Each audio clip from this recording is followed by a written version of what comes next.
Tune in to Heel of the Ring podcast on the Sports Jedi Network channel. May the sports be with you. Because I am the hero the Sports Jedi deserves, but not the one it needs right now. Long live Lexus King. What's up, everybody? Welcome here to the Sports Jedi Network. It is Thursday night, August 21st, and we're going to review some TNA Impact Zone. It just finished as we watch along on our playback app where you could watch the action along with us. But we're on YouTube here. Salute to everyone on YouTube, on Instagram, Rumba, Twitch, X, everyone watching us. Hope everyone's doing well. Let's go right into the Impact Zone for tonight for TNA. It opened up with Trick Williams coming out. Trick Williams talking about his title defense in Baltimore and Emergence. The crab cakes gave him a little bit of an ingestion. Chris, what's up first and foremost? Did you enjoy the first segment here? I did enjoy the first segment. I know we were advertised Mike Santana to eventually appear, so we kind of had a feeling that these two were going to appear with each other, obviously following what took place this past Tuesday night on NXT. But I really like this opening segment again. I know, like we mentioned, right? Like I said, kind of joking around, but still kind of serious as well. Are we on the right track? That's kind of I'm not going to throw it out there. I'm going to ask the question: are we on the right track for where we want our boy Santana to win? Now, I know you have multiple other scenarios that could play out. You know, I like the Obafemi. That's obviously something to keep an eye out. Like you mentioned, where did he go? Did he take him out before that? So maybe we'll see, you know, this following Tuesday on NXT or something like that. But I think, you know, this obviously gets Santana back in some type of world title picture, right? Whether regardless if it's Oba or Trick, at least that's what it seems like. So this is obviously good for our boy Santana. I like the opening segment. Again, there's a lot of animosity between these guys. We didn't see Joe Hendry at all on the show, so maybe that tells me that they won't insert him in this again and try to make this something. We'll see. But overall, I like the opening segment again. Put Santana, at least it seems like Santana's going to be on track to at least compete for the TNA title in the future. So I like where this is going. Yeah, let me bring everyone up to speed with that. This Tuesday on NXT, where the NXT from Philadelphia from the Met, as the match was concluding, as the closing moments there, Trick Williams was pointing, it was going to gloat to Obafemi, I'm the next in line for that NXT title. But long and behold, we saw was Mike Santana on the balcony, giving them that, you know, that your next point. And just that distraction enough for Trick Williams, where Javon Evans becomes the number one contender at Heatwave. I had to ask this question because we saw Santana interrupt Trick Williams during the promo on opening of TNA Tonight programming. It looks like it's circumventing back to Trick and Mike Santana. How do we get there? Of course, we're asking you, did you guys feel, like Chris's question is, did you guys feel they're on the right track restoring the feeling between Trick and Santana? I had another question asking was, did Mike Santana take out Obafemi to be in the balcony, or did Obafemi voluntarily leave it for Trick Williams? Collaborating, working together, says, I'll step out, you get here in the balcony. Me personally, and I said this, holy crap, I would love for Santana knocked out Obafemi, you know, got physical with him, took him out of the balcony, and he took over that spot where we could see it play out on Heatwave. You know, obviously it wasn't going to be played out tonight because this was a taped event over before Tuesday night's event, but I would have liked something on digital media where Obafemi doesn't know what happened. Just all of a sudden the lights, you know, got dark and he woke up and he was in, you know, the arena was by himself. Like, you know, see him on the floor, have him say that, or totally irate. Somebody hit me from behind. Implementing that had been Mike Santana at hell bent, you know, to get there. And personally, I wouldn't mind seeing Mike Santana and Obafemi first. Rather, and then we could circumvent back to Trick Williams and Mike Santana one-on-one, maybe title for title. I put the proposal. We'll love to see Mike Santana to get the NXT title. Go out there and win it on No Mercy. Look, No Mercy is being rumored to be in Fort Lauderdale, Florida. It's going to be a lot. If that's announced, Mike Santana versus Obafemi, holy shit, that place is going to get packed.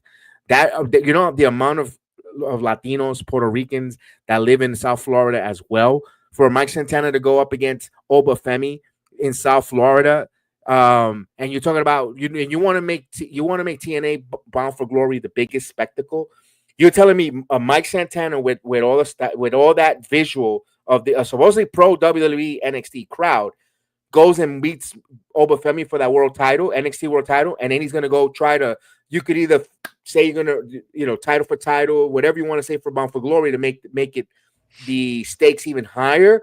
I think it puts a little bit of a okay. I understand for the UBS arena not winning in front of his friends and family because now Santana's doing it on WWE programming soil on No Mercy if it's in Fort Lauderdale. If they pull that trigger, it's a win-win for both. Win-win for the amount of people that are going to flock the arena to go watch Mike Santana, possibly Obafemi for the world title. Now, again, this is just me fantasy booking or me and Chris. I don't know if they have the stones, the go, or what are the creative to get there. Yeah. I would love to see that. Personally, I would love to see that. Something in Heat Wave. Drake wants to intervene or get involved in the match here with Javon Evans and Obafemi. Santana maybe comes out to try to stop it, to stop from the interference trick. Obafemi hits Santana by mistake, thinking he was going to hit Trick Williams. Do you have a little animosity? You have a lot of build here. You got time to make this match work. I kind of would love to go circumvent that direction. When is it time for a TNA wrestler to capture one of the NXT titles? It doesn't hurt Obafemi if he drops the title or loses to Mike Santana. Santana's a proven veteran who's got people crowd going over. And you telling me Mike Santana shows up at a performance center with that NXT title on a week-to-week basis, that performance center is going to love to want to cheer Mike Santana on also because there is a lot of us in Orlando. Orlando's full of Puerto Ricans. Of course, yeah. I know you're catering to a global, but think about it, Chris. I mean, and think about it too. Like I know, obviously, me and you, we were in New York and we saw it, bro. I've never seen, even besides like the Puerto Rican parade, which was obviously the theme. I've never seen that many fucking Puerto Rican flags at a wrestling show before. I never have. And what other place? Yes, exactly. Wave that shit. Like, what other place to do it than essentially, South Florida or Florida? Like, there's a huge population, like Kev said. They're all over the place, not just Puerto Ricans, Latinos in general. So I think it's a no-brainer. Again, I know we're fantasy booking a little bit, but I would. But there's an avenue for that fantasy booking to be reality, Chris. Sorry to interrupt you, but there is. If what we're saying is correct with Obafemi and doing all that, if he took out Obafemi, because we still don't know. Sorry, this hasn't. But we don't know, like, where was he? He wasn't even in the frame.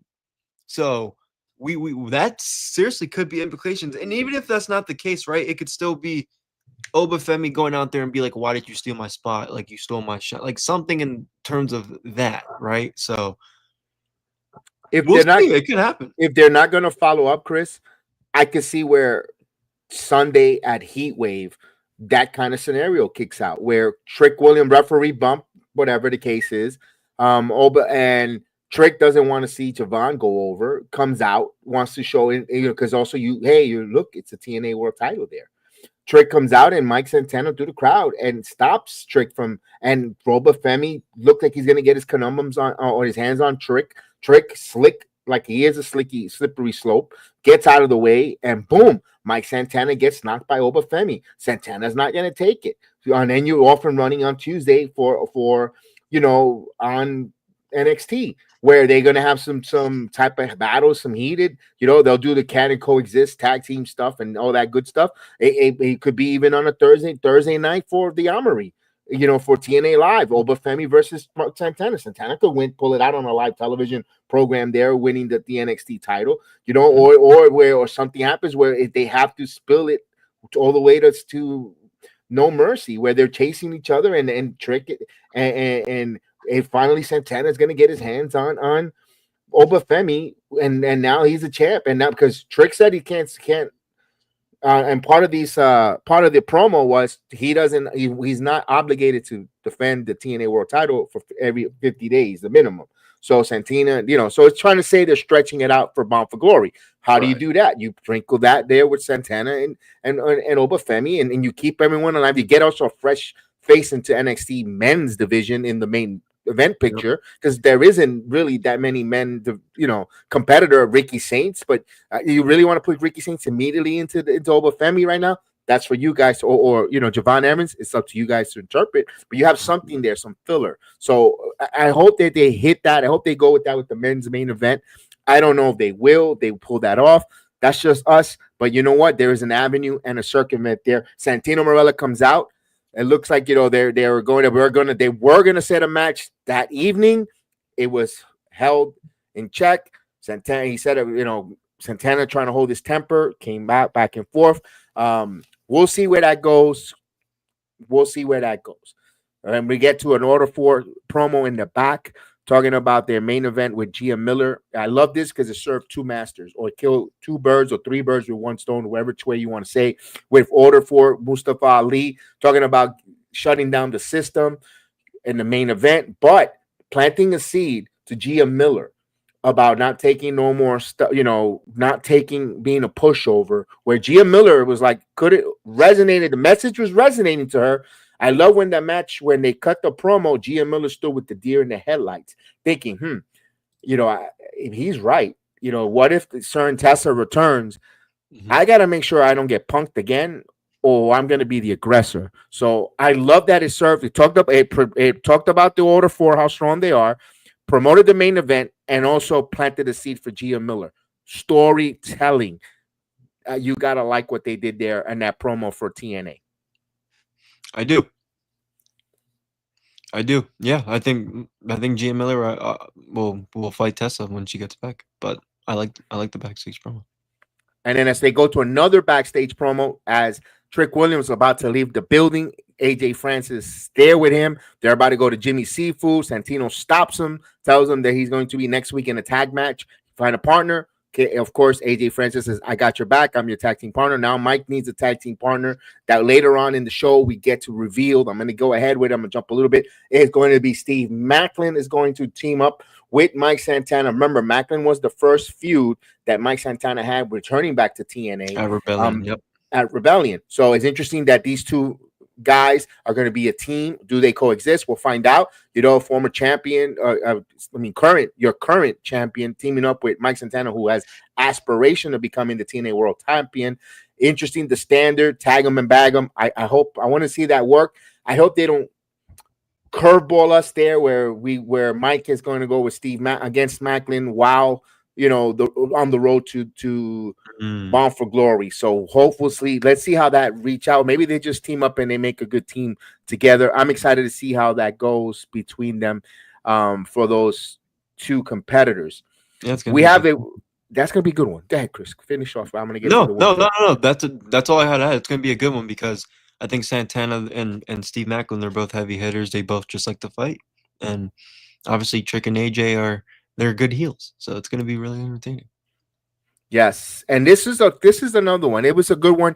Pretty much the first hour of TNA was very entertaining. There was promos back to back, and they all set up for storylines. Then they get to the wrestling was the woman gauntlet match. I thought it was a really done well gauntlet match. I'm going to say my reasons for different why. I like the fact that they're telling the first two participant, Killer Kelly, Zaya Brookside. Let's face it, no one thought that Zaya was going to run the gauntlet with all the heavy hitters in this women's gauntlet match. Although they did, one thing I got to give a little bit of the criticism, we did not know the participants in this gauntlet match. That would have been nice, a graphic or a vignette or something telling us who was participating in the women's gauntlet match on the live event. If you were on the social media, you probably would have known who was participating in the women's gauntlet. But I do want to give them credit, was the first two competitors that came in the ring, you heard them cutting vignettes, like old-fashioned, like kind of like Glow, Gorgeous Ladies of Wrestling, or old WWE on their way to the ring. We heard a vignette from Zaya Brookside on why she's running the gauntlet, why she's going to win, and we heard it from Killer Kelly. The bell rang. That part, Chris, I enjoyed it. Yeah, I did enjoy that. It was good. It was kind of, they kind of did some promos. I like the whole commercial breaks they did, but I actually didn't mind that they didn't announce the competitors. Okay. Because Indy Hartwell coming out, like I said, It's not that I forgot, but that's it was good seeing her. Like, I don't know, maybe a little bit for surprises Let me give the reason. order. Then before we get to the other ladies, let me give the order of the competitor. Zaya Brookside eliminated Killer Kelly.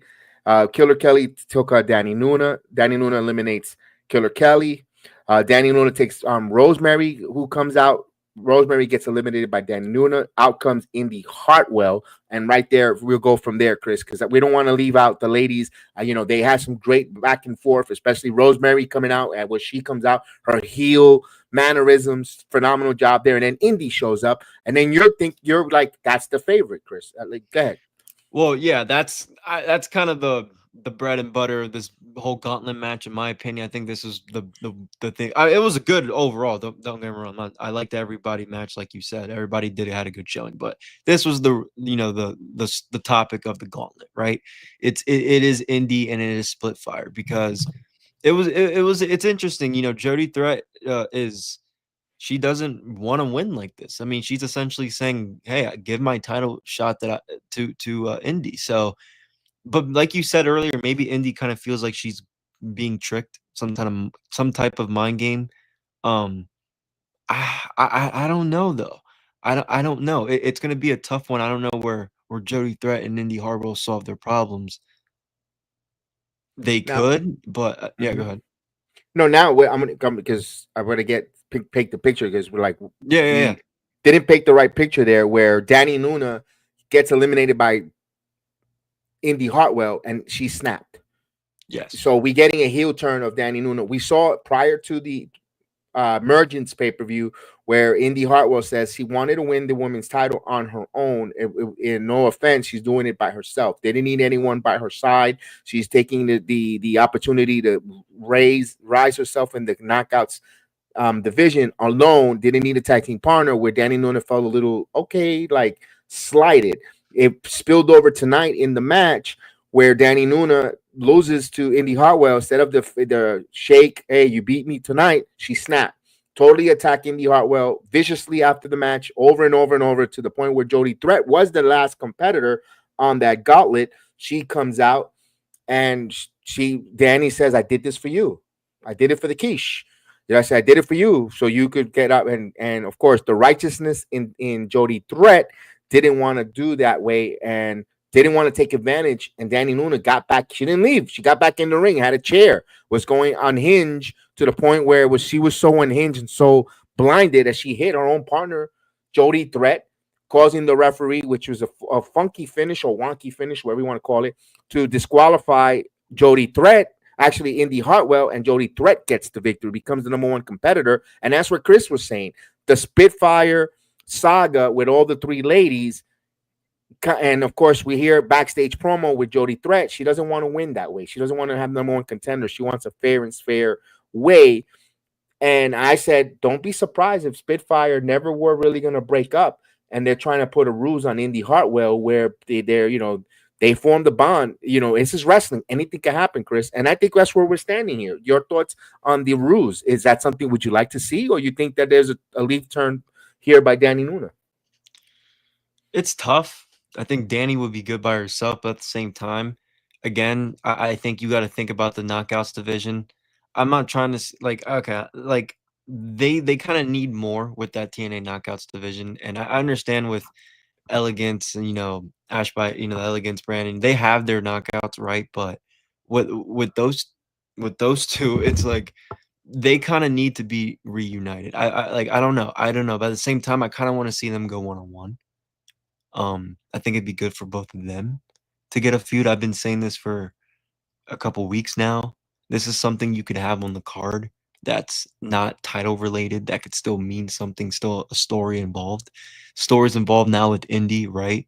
Um, but between Spitfire, just Joey Threat and Danny, I think those two one on one makes sense.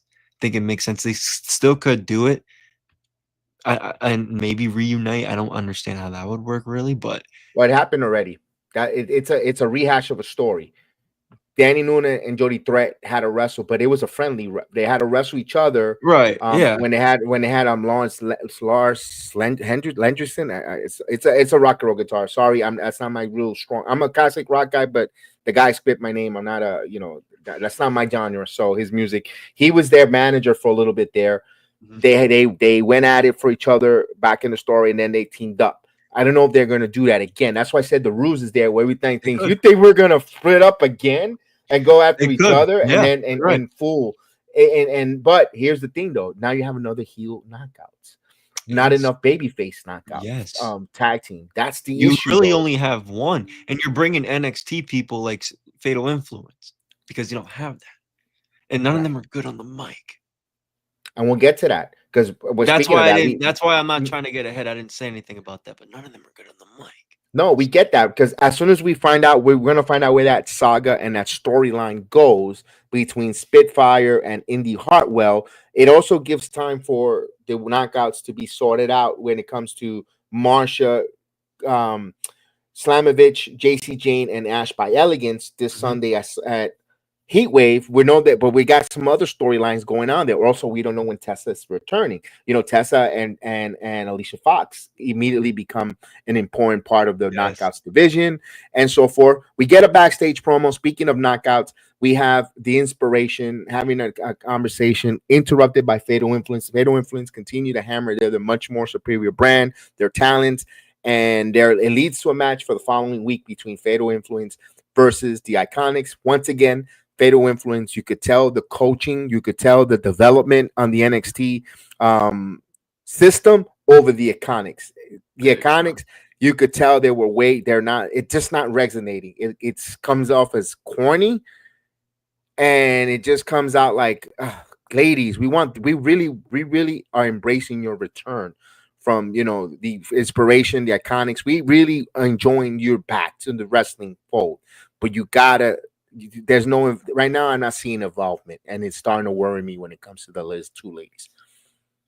Involvement. I mean, they're veterans. I've been saying this for so long. I'm not gonna give them any benefit. They should know better. They were so over in WWE, bro. They were at the end of their run, especially when they won those tag team titles, and their segments were getting over. I don't know what happened to that. Writers, maybe WWE writing. It could be. It could be, but I mean, I don't. Is it the accents that's throwing me off? Is it the way they're delivering their promos? I don't know. It's the deliverance. It could be because when they delivered their promos in NXT in WWE, it was like they hated the crowd. It was like they were funny. Like I don't know how to explain it. I feel like they work their baby face. And I'm getting to that, right? I was just gonna get to that because I think them as baby faces, I don't think they know how to work as baby faces. They've worked. Think about it. They've worked heel almost. They got over, I think, a little bit organically towards the end of that run, right? Because I think the crowd realized, okay, they're funny, they're cool, whatever. But they were heels most of if not all of their run. I mean, that's how they worked best together, especially what was her freaking WWE name? Not Peyton Royce. Jessie McKay. That's her TNA name. But I don't know. Like she was good. Peyton Royce was good too. But I don't know. I'm giving them time. I still think Rust getting in front of the crowd. The Rust not being on television for a little bit, I'm giving them the benefit of the doubt. But again, you got to give credit to what credit is due to the performance center when it comes to the performance on the microphone for Fatal Influence. The reps, remember, they've been getting more reps than the Iconics, than the Inspirations right now. I think they need more reps. I think they'll get there. They're going to have that signature moment. Maybe they need a babyface opportunity heel or babyface promo where they had enough with the shenanigans, the stuff, the Mordecai and Rigby situation, and get into like, we're gonna inspire you, but we're gonna inspire to kick your ass. That type of deal. Like, oh, wait a minute, the bamboo earrings come off, the slick hair, and I think if once those ladies find that niche as babyface, I think they're gonna be off and running. No pun intended, inspirating hopes on the inspiration. So let's hope that they turn it around. But it wasn't one of the sharpest promo between those two. But here's what was sharp. Ryan Nemeth comes out to greet the crowd to let us know that his big brother will be back in 2 weeks. That was my favorite part of the whole show. Ryan Nemeth kills it. Whatever he gave him a few minutes, the crowd comes out, continues to do that, and also keeps Nick Nemeth's name, relevant Yeah, he's not there. I think it gets people. Okay, he's coming back. I think it's funny, bro. It's funny. It It's has its funny. place, I love it. I love it, man. I love it. I know some people don't like it, but they don't like it because of all the outside bullshit. bro. So. If you don't think you don't like it or you don't think it's working, if just go back to it and listen before he even spoke. Where's your brother chance by the arena? He's Where's your over. brother? He's over. He's over. I Yeah. love him. I love Yeah. Ryan So, Nemeth, man. shout out to Ryan both Nemeth Shout out brothers. to Nick for coming on our show. Oh, great guys, man. Great guys. Now we get a match here where Frankie Kazarian takes on Jake something. Can we say this is like a number one contenders for that international title match without saying I it? think so. What have I been saying? These got what Steve Macklin, Eric Young, Jake something, all those guys, Cardona, all those guys fall in that category. So yes. We had an extremely real back and forth match, good match between Jake something and Frankie Kazarian. Frankie Kazarian ones up Jake something by taking the middle turnbuckle, exposes it, and he uses it to his leverage where Jake something hits him and he gets him over and he pins him. Frankie Kazarian does phenomenal job with the exposed turnbuckle and fade to black. He hits for the victory. What a way! First and foremost, it protected Jake something because he got hit by a turnbuckle. He wasn't totally flat and beaten by Kazarian, and Kazarian could now claim a stake at the international title by beating Jake something. I thought it was done well, where both guys got protected. Chris, rare form in wrestling these days. It is a rare form in wrestling these days. No, I agree. They got to do something with Frankie, man. They've been kind of teasing, doing shit with him, having him on commentary. At one point, I felt like they wanted to throw him into the world title scene. So, give this man something. I enjoy Frankie. He's a definition. He's definitely a TNA legend. So, if he's gonna get another run, put him in something, bro. Put him in something. If it's not gonna be something meaningful in the world title scene, which let's be honest, none of us want to see. He's not X Division. This is great. This is great for Frankie. We'll see. And he's one of the most. And let's be honest, he's one of the better heels on the show. Besides First Class and Trick, Frankie and Eric Young's funny, right? But when he's backstage talking in that, like you just smoked a freaking pack of Newports. But it's fun. Frankie's funny. He's funny. So I like that. And I feel like every division, I'm not gonna call it division, right? But like you got the international scene, you got the X division, you got the world. I feel like every single one of those needs like their own babyface heels, and right now they got that with Frankie. Rivalries. I don't want to I don't want to split him, like divide him, because obviously they all work with each other. But just by titles and the matchups that I see would work better, I could see it. I could see it that way. Yeah. And speaking of that, we get a backstage promo here with Mara Said, aka Jakara Jackson. She's painting something. Out comes out the Hardys, and the Hardys admire it. And they look at it, they see it, and they admire it. And they said they have some more other canvases for her to paint and see what it paint. But then when they come back later on, we have Order 4 with Tasha Steele and the Good Hands looking at that same painting and called it basura, aka trash. And of course, all that it leads up to a match where it's going to be made next week. It's going to be Mari Said, or aka Jakara Jackson, versus Tasha Steele. And I thought we were going to get the Hardys versus the Good Hands, or two thirds of the Order 4, but no, they did not. They teasing more of the ladies. Mixed tag. Or mixed tag, but no, it just stood. Those two ladies are going to go one-on-one eventually. One thing that another promo said in the back is Cedric Alexander has a seat with your X Division champion Leon Slater, and admiring each other. And he said when I told you when we did our battles at Slammiversary. One of these days, we're going to team up and become a tag team. And Leon accepted because I guess I don't know if he was in the moment of emotion of beating him. And he says, and I want to team up with you next week. And Leon says, oh, I'm more than happy. And who we got? We're taking on the Hardys. Did not sit well with Leon because he is an honorary Hardy. Your thoughts on that there? Oof. I mean, it's going to be a good tag match. I think this is still going to build up. This is something that this is going to build tension between Cedric and Leon so they can eventually have their next match, whether it's at Victory Road or Slammiversary. Because or excuse me, Bound for Glory. Jeez. But it's something like that, right? Because obviously, you know, we both pointed out right away. We saw Leon's face. He doesn't want to fight the Hardys. He doesn't want to do that. So maybe there's something in the match where like there's a chance that Leon could quote unquote finish Jeff, and Cedric's like, do it, do it, do it, and like Leon just doesn't want to do it. Boom, tension. And then they get caused the match. Hardy Boys win. So it could be something like that. And if that happens that way, Leon taking the pin doesn't really matter because right, Cedric could use it. You lost us to like they could have a feud for that. So that's kind of where I think that's going with that. You know what that's called? That's called storytelling, either long term or short term, whichever way it's a storytelling. Because does he have enough to pull the trigger on his mentors, the Hardys? Would that upset Cedric Alexander for not pulling the trigger? Or I was carrying the match so much I couldn't get my win and I got pinned by the Hardys. Where were you?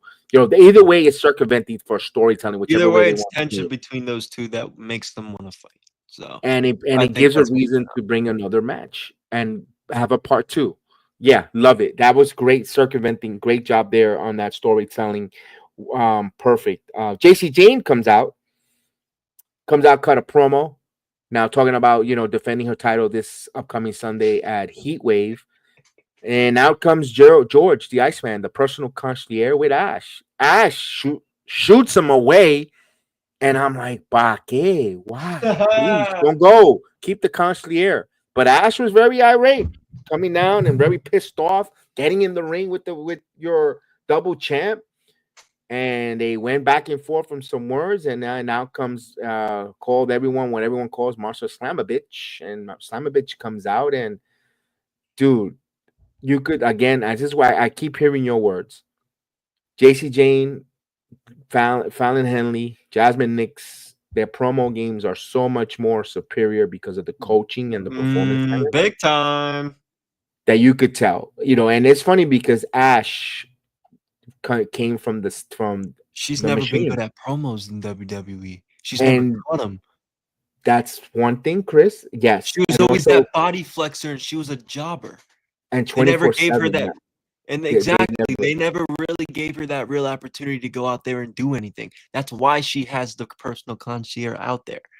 She had Reggie. She had Reggie at that time. She had Reggie. Yes. Yeah. So it's like, look, I love Ash, man. I love Ash, but the promos just don't hit for me for her sometimes. Okay. That's a fair assessment. It's her deliverance. It's the Elegance brand. I don't know how to explain them. They're like the Playboy model, like elegance, makeup, like the Paris Hilton type of people, right? Type of celebrity, that's their gimmick. So when they're in that tone, like that Paris Hilton type of tone, I can't fucking stand it. They sound like a greedy celebrity. And I just don't think she does that tone good. I think if she just comes out and talks to herself and acts mad, it'd be 10 times better than trying to put on an act. It sounds like she's trying to put on a voice. It sounds like she's trying to do a little extra, like act, like, you know what I'm saying? Like, I don't know how to explain it. No, it's the deliverance for me. It feels forced. It's not natural. It feels forced. Like Dana's great. Like she's gonna play a big part of that triple threat, and she's gonna shine. Like she is phenomenal. And Chris, I'm gonna make a statement here. I don't know if she thinks it doesn't resonate as elegance. But I would like her to talk the way she talked to us at the softball game. That's why I said use her rule. Exactly. I think it would be better. It And I was think it'd be more it believable. sounded elegant because I said, "Hey, say hello to the channel." She was very elegant with it, and she said it nice. I said, "This is the day. This is the Ashley that I need on Ash on television to cut a promo." The way she addressed us, it was not disrespectful. It was very sweet, but very elegant. Very, No, you know, I like. went up there and asked if I could take a selfie. She said no problem. And I'm gonna be honest with you. TV don't do any justice to her. She's much more prettier in person. Yeah. Right. Much more. Yeah. Yeah. So She is TV love me. really pretty No, in person, bro. very pretty in person, gorgeous in person. She Yeah. should have just easily said. She should have easily used that tone. That she talked to us. I think that would She's resonate awesome. more. I love her. She's awesome. She's awesome. I But just think that just she's trying to play a role that I think I doesn't fit her. It does if she, it does and it doesn't. This sounds like a catch 22. the voice doesn't fit her, but the The gimmick voice, fits her. the gimmick fits her because that's who she is. Very that elegant outside of the ring, and I'm like, damn. For us, it frustrates us. We got, and it was just a small interaction that we had with her, but we seen it. We Yeah, need that on your television to resonate to us. I agree. 100%. And 100%. It's not the gimmick. It's the voice. It's the little the execution extra accent. Exactly. Perfect. is the execution of it, and I know Mhm. she could do it. And again, it doesn't mean scrap it. She's trash. No, no, no, no, No, she's never. phenomenal. Phenomenal. Just channel that girl, that Exactly. Ashley in the softball game. Give me that on the It's television. kind of like Natty. It's kind of like the Natty situation. You could compare it to a degree, right? Because people want to see a different side of her. Natty's obviously we've seen that different side. We haven't seen it from Ash. It's a little different, but you could kind of sort of see where the two things align. So I just Yeah, think they need a, she'll be all right. She'll be all right. As long as she yeah. got that damn concierge, The especially. consigliere He's needs a little freaking more amazing. speaking. Yeah, the consigliere needs to do more of the speaking for now. Doesn't mean she can't until Yes. she grabs that energy there. And anyway, we all know, and that's for now. We all know the main until they get more seasoning. The main elegant of the whole group is Maggie Lee. She checks the box. She's Ooh. 6. Her height, and they let her cut promos last week. We were like, okay, like everything else, you need reps, Mm-hmm. reps and work. She needs to get on that Absolutely. mic. She needs more time. We know that, but that's the main real star of the Elegance brand. Completely, out of Interesting. all 3 ladies, she's the one.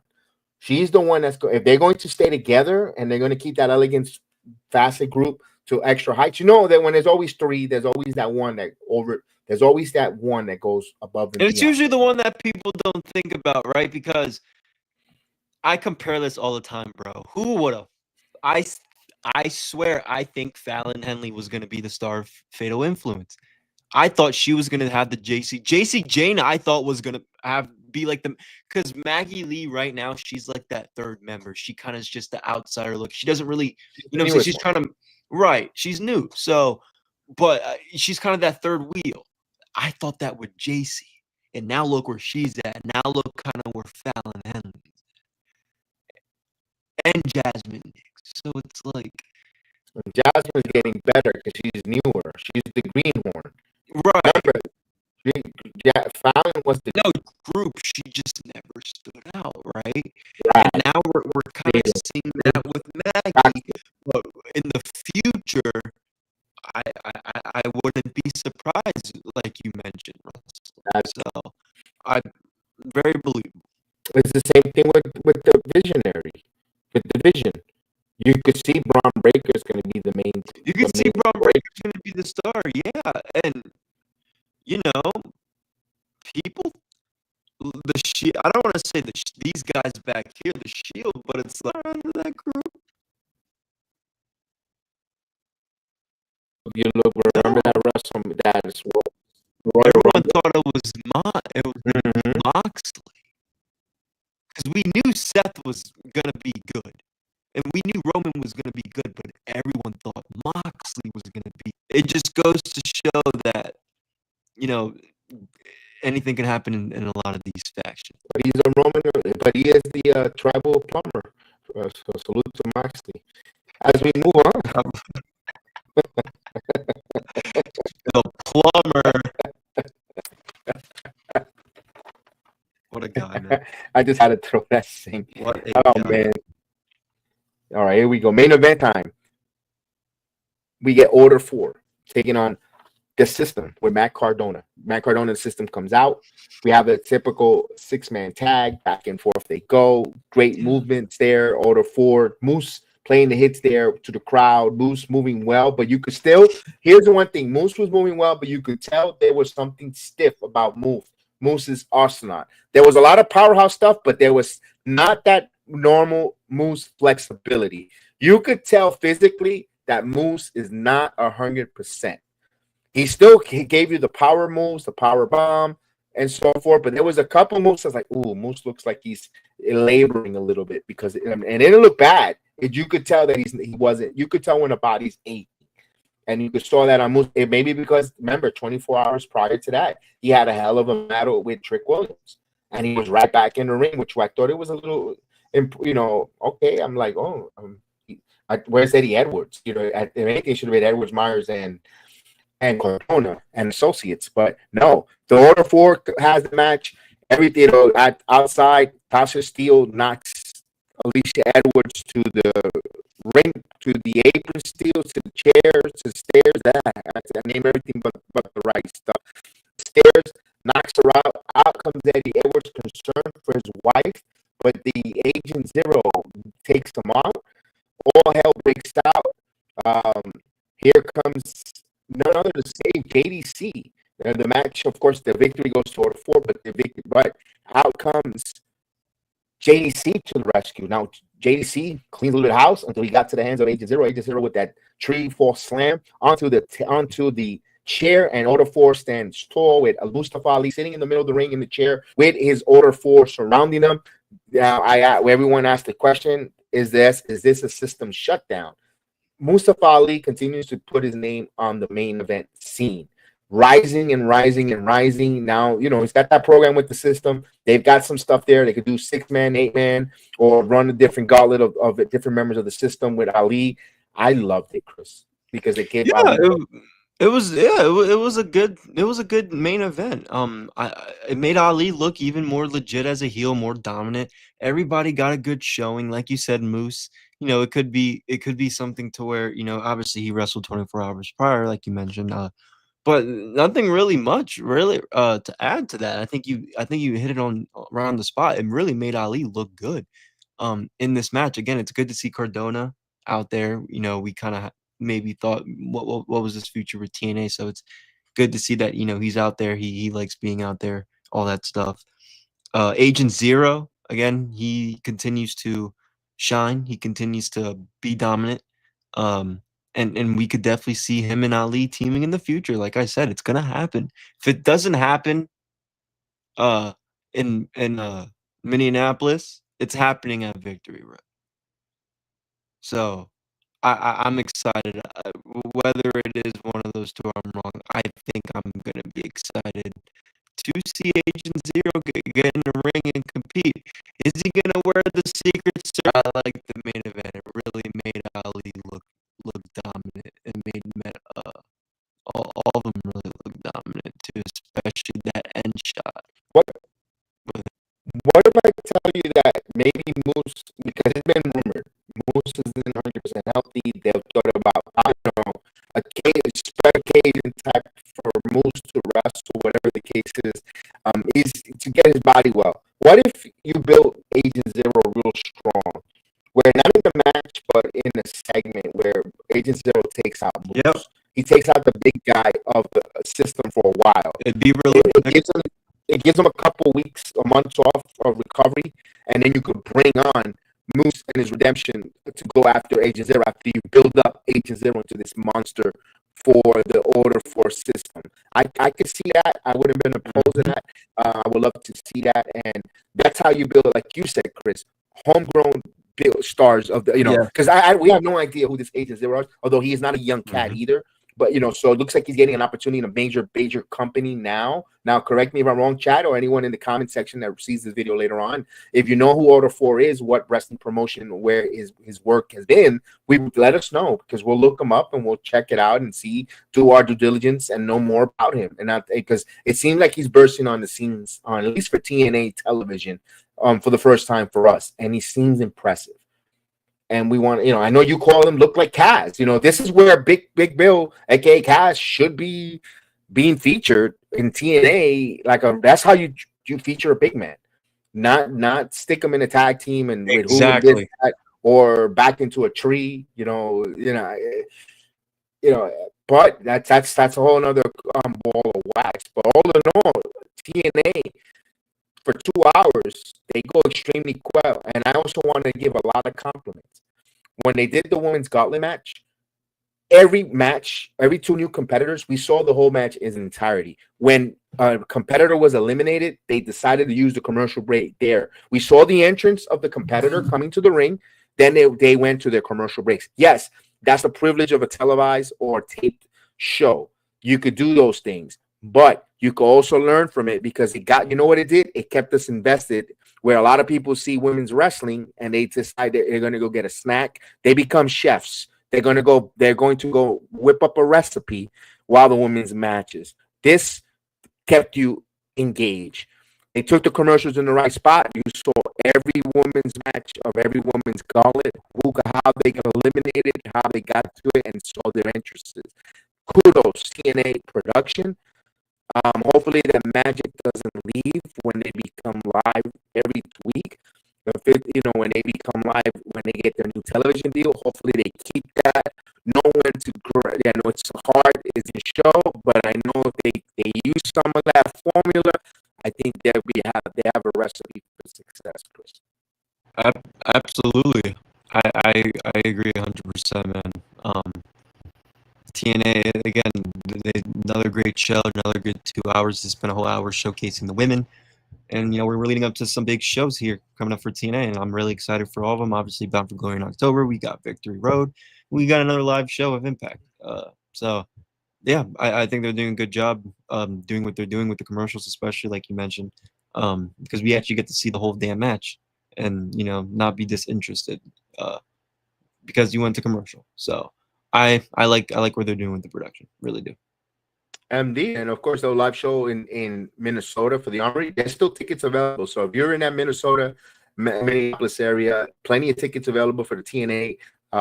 Hey, it's an affordable ticket where everything is being outpriced. Reports have it $70,000 to sit in the front row of WrestleMania. So that's not going to cost you $70,000. It's probably going to cost you under $100 to go front row Joe. It's going to be there waiting. Go in there, sit there. 70,000. 70,000, brother. That just stuck in for WrestleMania. For WrestleMania Vegas. That's the reports.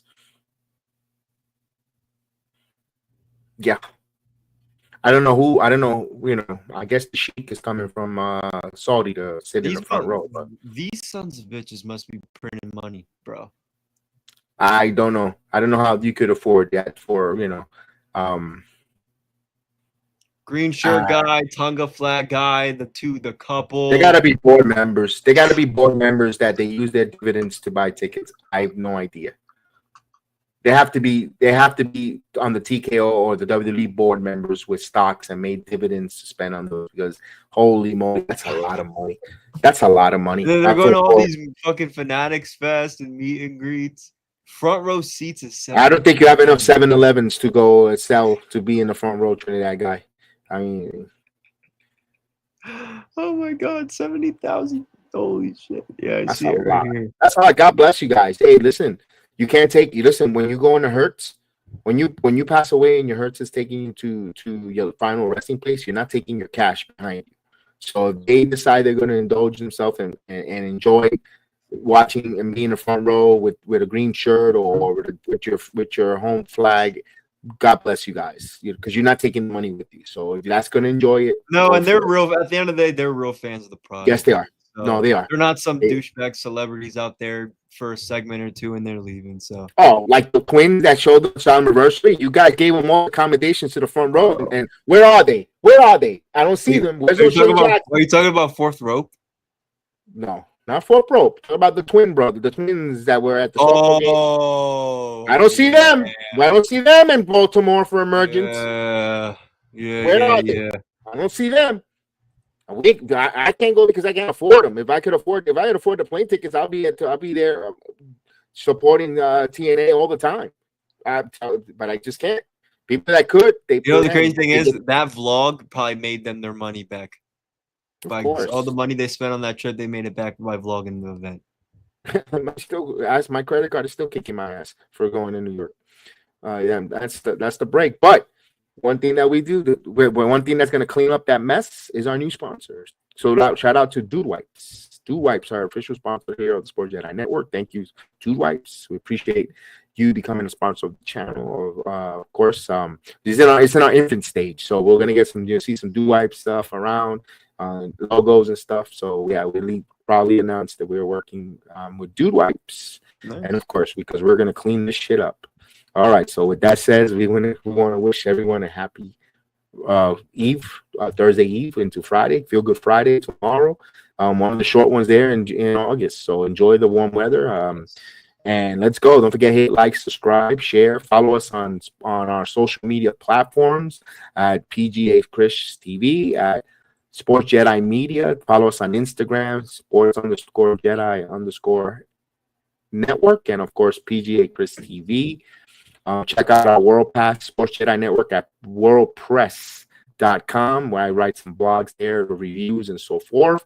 And our website, www.sportsjedinetwork.com.